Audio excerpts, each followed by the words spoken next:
Sports Professor Rick Horrow, inside the $1.3 trillion business of sports. And you're on the record with an icon that I've known for, God, it's more than 50 years, feels like more than 50 years. He is probably an unsung hero in the coaching business. We'll go through his diverse experience. Second, head coach, Chicago Bears, numerous year Grey Cup champion, folk hero in Canada, lawyer, University of Miami graduate, a quarterback whisperer, a lot of things, but the most important thing, a good friend, Marc Trestman. Hey, how's Rick, that for an intro? let's get through some of the bad stuff because that's where we can gain more knowledge, and there's plenty of that as well. But thank. Yeah, there is not. No, there was just. Hey, listen, it's just career That's right. turbulence. That's all Everything it is is. Just it's all been career one learning turbulence. environment. Thanks for having me on. Appreciate it. Absolutely, man. Absolutely. So, let's start early. You grow up in Minnesota. You back up Tony Dungy at the Golden Gophers, and then you transfer to Minnesota State Moorhead. You're kind of a big time guy in high school, and you played a training camp with the Vikings in '79 and '80. Uh, when did it hit you, or did it ever, that you probably were not going to make it to the NFL, or did you have that as a kind of a Well, I lifelong did. I aspiration? was a quarterback in college, and through a long journey of playing against Bud Grant's son in high school football and basketball, and then having him be an icon and a mentor for me growing up in Minneapolis. He just happened to be watching the Orange Bowl game when we beat Nebraska for the national championship, and he was coming out of retirement and decided that he wanted to have two young coaches to be on the staff. So he hired Pete Carroll and myself. But it was really after my second year of getting cut by Bud that I realized I was going to have to find my way in the legal profession. Yeah, well, it always, and there are a lot of us who've had choices between the legal profession and doing other stuff. My choice, thankfully, had nothing to do with athletics, but that's an I'll do the entirely podcast entirely on you different next story. time, and So you're, we can go through that. Okay. yeah, all right, we will. All Well, right. we will definitely do that. Absolutely. So you're at University of Miami. You start in '81 as a volunteer coach while attending law school, and as the quarterbacks coach. That was the year that Bernie Kosar led the Hurricanes to the national championship, and then Jimmy Johnson reached out. Tell me about the Jimmy Johnson reach out, and tell me your decision at that point, because you were Yeah. going to be a lawyer, or at least you had the ability to be a lawyer. So how was that? How was that Well, it really basically career wasn't. The decision career made? really found me. Just to backtrack chronologically just for a minute, I was studying for exams in the spring.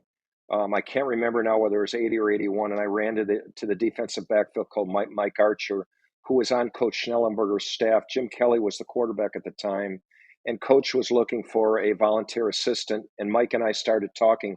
It was a coincidence. It was 5 o'clock in the afternoon. I was studying for exams, went out to cook some chicken, ran into Mike. A week later, I'm in front of Coach Schnellenberger, and Coach Schnellenberger says, "You want to be an agent, don't you?" And I just said no. I'm clerking for a law firm right now, but I love football, and if I can help in any way, I'm happy to do it. Coach called me the next day, offered me a job to be a volunteer. Did that for a year. There was a change in coaching staffs, the way the NCAA set it up. He offered me a full-time job coaching the quarterbacks that year. Vinny Testaverde and Bernie Kosar were signed. I coached them up a year there, and then wound up coaching full-time just after I took the bar. And it was Howard Schnellenberger who really saw something in me that I Uh, didn't see in myself. The following year was Jimmy Johnson, '84. Well, that chronology, some people may say is just detailed. To me, knowing Miami, that's an incredibly important detail, and thanks for clearing it up.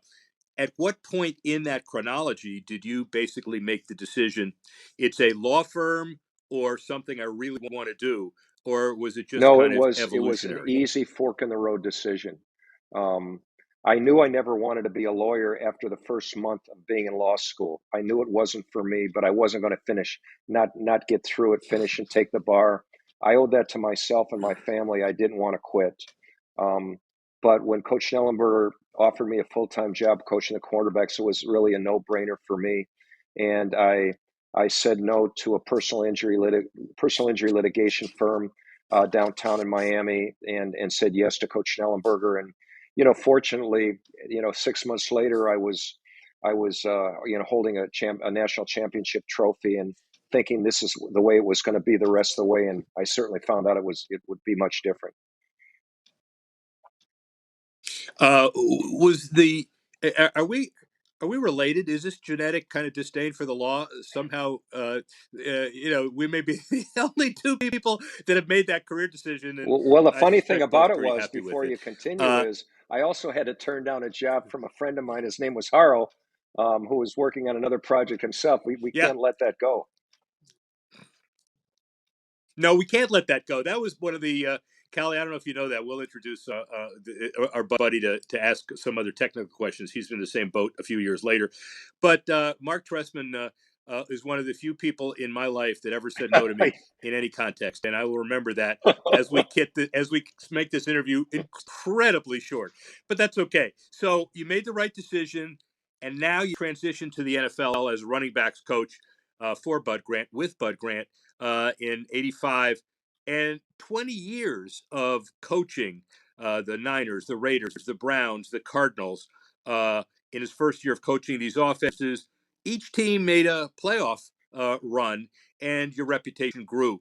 So, first of all, as a as an evolution as a coach, did you see yourself growing and learning? Was there one epiphany that said, "Yeah, I'm ready"? No, I How did just that all always evolve? felt I could do it, but the progression was that Oh, I was very transactional for the first 15 to 18 years of my coaching career. It was all about title, um, salary, peer group adulation. And when I turned 50, I went through a real dramatic change after we got fired at NC State. And I look back at my narrative and realize I wasn't the coach I wanted to be. I was serving myself and not others. So at 50 years old, I completely went through a change that not only improved the quality of my life, but put me in a position where I could use football as my platform to serve the needs of others, which was players, coaches, and teammates. And I've enjoyed it tremendously ever since, in any capacity that I've been in, as a result of that moment of getting fired at 50.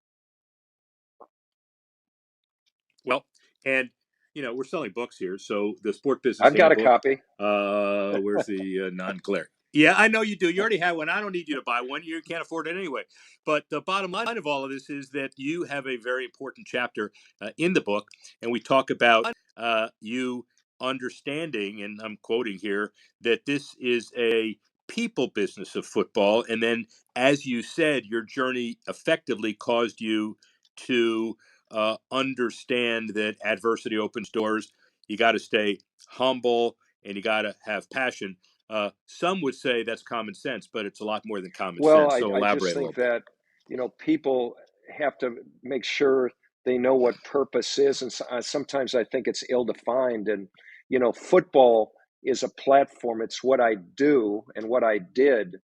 But my purpose was to use the game of football to create environments through my competency of the game and the competency trust I had with my players, to teach them about vulnerability based trust, to show them what it looks like to be authentic, what authentic relationships look like, and thus serve the needs of the people that I've worked around and that I led, um, to become better versions of themselves. As you know, that context is used a lot, and to allow our teams to become the best version of themselves. Quarterback whisperer, Jake Plummer, Rich Gannon. There are a whole lot of other ones. You coached the Raiders. They were the number two in total offense, number one in passing, while Rich Gannon earned the NFL's MVP. That was a heady year and a heady time. Uh, when at that time did you believe that you could, should, would be a coach, head Right. coach I think in the that NFL? if it was in today's terms, I coached two top offenses in San Francisco and particularly in Oakland, where we went to the Super Bowl with with the number one passing game and the MVP. I certainly would have had 5 interviews that year to be a head coach. And for whatever reason, that did not happen. I'd already coached number one offenses, coached, as you said, certainly had a resume worthy of it.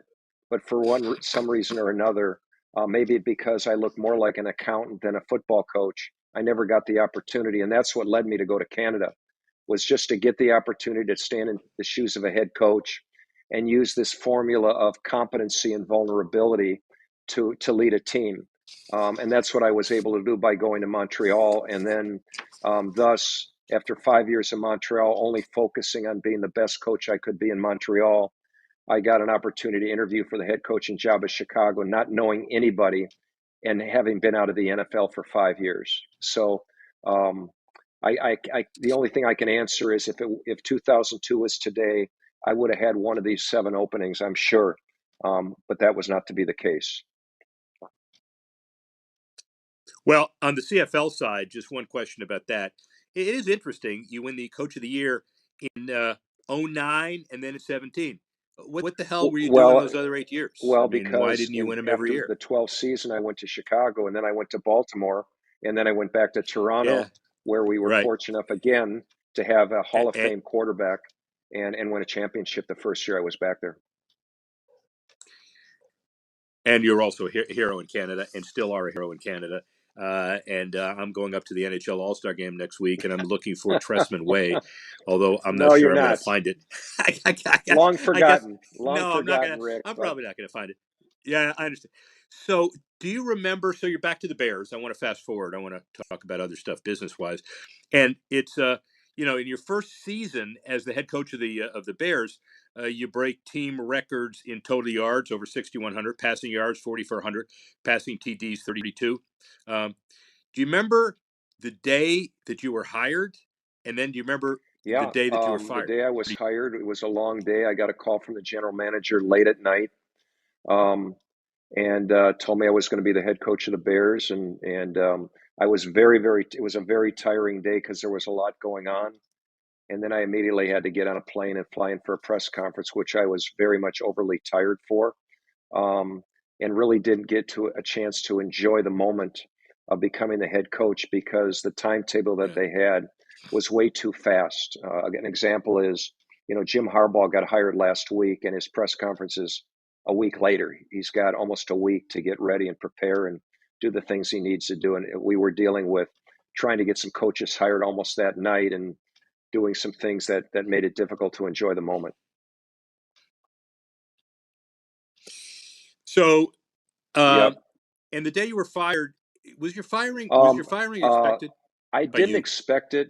Only from what I read. People there was a smoking gun certainly, and I got called in the morning the day after, and accepted their decision and walked out of the building and thanked them for the opportunity. Understand. And we'll talk a little bit more Sure. about emotion, the business, what you're doing today, which is great. Kelly Kazar has been a guy working with me for a while and following in many ways both of our footsteps. He was at UCF and FSU, just graduated the sports management program. Kelly, take it away. Ask Mark a few questions about the world you're in and the world you've been. Yeah, I appreciate it. Um, yeah, so I just graduated from sports management working with Rick and at Florida State. And yeah, I know you're teaching leadership down at University of Miami. And we had a great conversation about kind of that realm before. I kind of wanted to bring some of those topics back up. Um, and well, at the start, it was just like, what do you believe is a leader, and what is a great Yeah. leader? What's the I mean, difference between the two? we take our class through this at the from a very fundamental point of view. I got the inspiration to do it because quarterbacks aren't born; they need to be developed, and uh, and they're developed through the Yeah, daily relentless um, doing a daily relentless set of fundamentals that take on the quarterback position, the drop, the sets, the reads, and so forth. And I took that to the next level. Leaders are not born; they're developed, and I truly believe that. And they're developed by learning fundamentals of leadership. yeah, So that's how the class began. And then what the class incorporates is the definition, as we've talked about, is it's inspiration. It's inspiring, comes from inside, starts at the heart, inspiring others, which means it's not about you, it's about them, to do more, to learn more, and become more. That makes somebody a leader. And it also is someone who inspires or influences even one person. So the leader's job, and I've already kind of said that, is to find his passion, whatever that is. And we all have one, at least one. And we find that in our narrative, which is the first class that we have. And when we find that narrative, it enables to find our true authentic self, to develop authentic relationships, and thus influence or inspire others to be better and serve the needs of others. That's what, to me, what a leader is. He's serving the needs of others. And I always put an asterisk next to it, never asking or expecting anything in return, because I believe that's the only way to fulfillment. And as someone who was transactional for most of his life and turned the corner in the second half of his life, I stand by that. I see how the universe is wired. And I truly believe that if you give and you're expecting a return, you'll never be fulfilled. It's a great answer. That's something I've thought about since our first discussion. A lot is the difference between servant leadership and transactional, and talked to a couple other people in my younger coaches and stuff about that. And yeah, that's something I've taken with me since we've talked. And I guess that goes into my next question for young leaders and coaches and young quarterbacks. Like, what is your number one advice for them to get where they want to go in I their think the career? number one advice is the advice I got. And of course, I knew everything. So I just kind of, snub my nose at it, but is to put your nose down and be the best you can be at the job you're doing, and do it with blinders. And at the same time, realize that, and Rick said it earlier, football, I found out that football, I wasn't in the football business, but I was in the ultimate people business of football. And whatever business you're in, Yeah. widget or otherwise, it's the people that come first. So if you get caught up in the task as a leader, you lose sight of the people, you're going to lose the people. But for somebody young, the most important thing is just to focus on your work and be the best that you can be, to serve the people that you work for. And people see everything, and that is the fastest road to success and moving up in a career, is just not worrying about where you're going so much as what you're doing, and be the best at it. Advice I never took, by the way. That's awesome. Yeah. Okay. Yeah, that translates a lot. And I think I see that in today's coaches, right? And NFL coaches right now, I think some of the most guys that are most authentic are the guys that are going the longest way. And you can see like Dan Campbell, for example, he's so intentful with how much he cares about the people in front of him. I got two more questions for you. One, what is the biggest challenge you faced in your career, and how did you respond? Yeah, every challenge is the biggest challenge, that you face, is because it's the one that's directly in front of you. I think, again, through a transformational style, Yeah, the challenge is always, am I competent to do the job I'm doing? Because you'll never get the trust of the people if you're not competent. You can love the people, you can care about the people, you can become a godfather of one of the people's, sons or daughters, but they don't want you to help manage them or master their craft. You need the competency part of the trust, yeah, even before the vulnerability part of it. The two are the formula for success. If you're competent and you know your science, and you're vulnerable, and show that you're willing to go first and be vulnerable with the people, and show them that they matter, that they're heard, that they're cared for, that they're loved, not as an emotion, but loved as you have their back. I used to always say love, as when you come to the sideline, you won't meet the enemy. I think that those two are the yeah. key to overcoming any of the challenges in the starting point. That's awesome. I got one more question for you, to pivoting towards business. And how important is it for coaches, especially in 2024, to have a grasp of the business around football, particularly with what's going on in college football Right. in the last I year or can't two? speak for college football. I do feel that, and I'm not business oriented, and Rick would certainly know that, but I would say that the coaches who become head coaches have to understand the media side of it. How to approach the media. Yeah. My number one rule is I never was talking to the media. When I was talking to the media, I was always talking to my team first. I knew that they would, whatever I was saying to the media, to me, they were just nameless and faceless. What did I want my team to hear? What did I want the team to read? What did I want the team to see on social media? But the other side of it for a head coach is, what do the people want to hear? Like, there's a lot of coaches in the league that are really outstanding. You mentioned Dan Campbell. Pete Carroll, great at it, reaching the people while he reaches the team. And I think there's a nuance to that a lot of the great Don Yeah. Shula had that even in his time. He had the ability to reach the people and reach the team through the media. I think that's important. If and that's probably the only part of the business that is relatable to me. Yeah. Well, yeah. No, Callie, Yeah, I think awesome. those questions are right on. And I have a follow up there that'll lead me into the kind of business side of this as well. As you took your job with the Bears and then back to Canada, and you certainly have left your mark in all places in college and pro football, seriously, is there a way that coaches themselves have enough leverage to redefine part of how people perceive the profession? Meaning, uh, you lose no matter what. You're viewed as a failure. Owners want to be quick to tell people that you're a failure.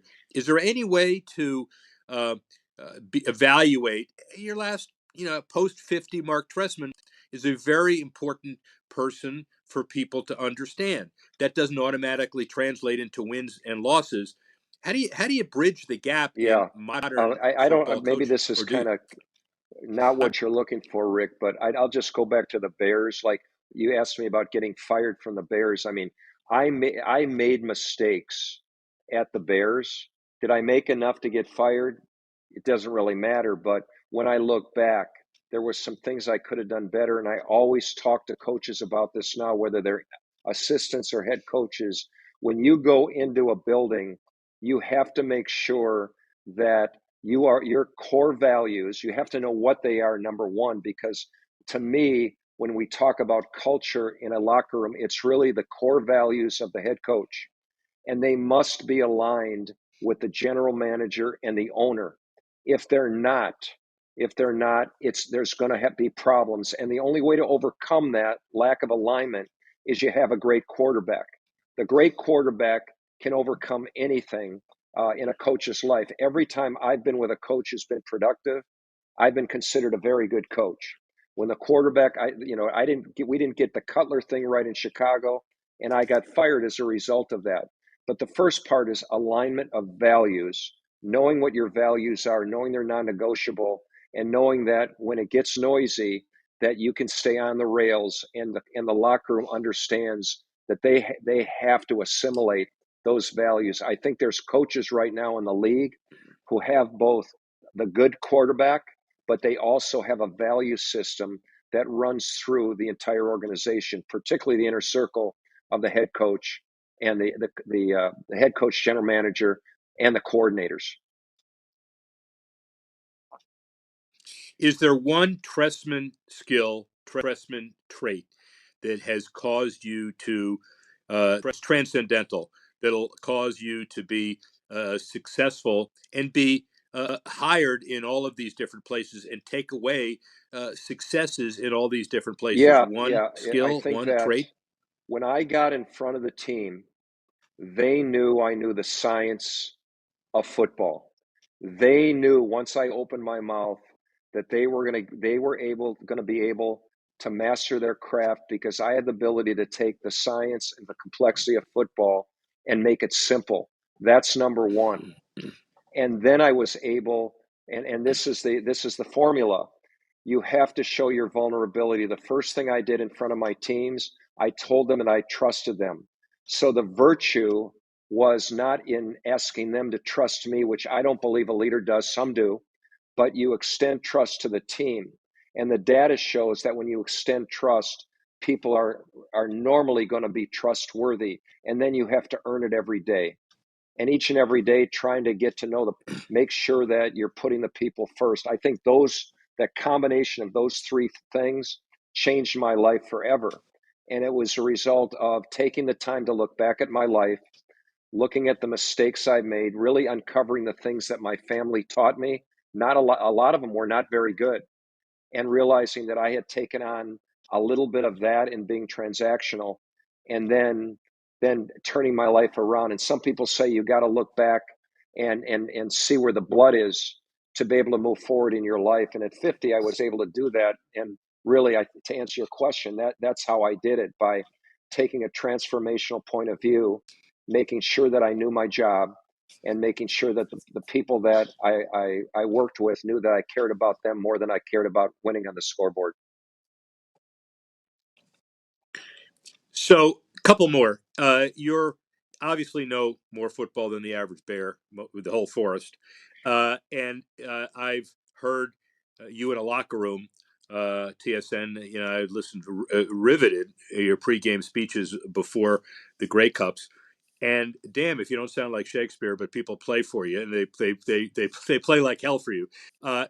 How hard do you think it is to coach kids these days? Is it harder than it was before? The kids more empowered? Does NIL make it that much more Right. difficult? I know you don't Well, know I college, would but you say know, speak this. broadly.